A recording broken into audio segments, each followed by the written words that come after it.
लिए आपको बोल रहा है कि दिल रखो, फाइट करो। हम फाइट करेंगे। हम मरेगा ना कभी भी 2-3 को मार के गिरेगा, लेकिन फाइट करेंगे। धनंजय खत्म हो गया हम लोग ये जमीन का मालिक है। दर दर के रहता है, एक बार फाइट करो ना जवाब ऑटोमेटिकली। और डरो मत, जब आपका संग महाराजा है, आपका संग पूरा की पैसा है, कोई आपको कुछ नहीं करेगा। और करेगा भी तो बोल सकता है कि हाँ अपना हक के लिए फाइट करके मरा।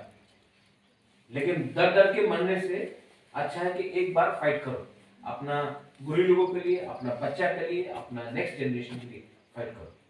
वो पुराना धनंजय निकाल के लेके आओ जो था, इसके लिए हम बोल रहे हैं। और हमको और सिंगारा और चाय देते हैं।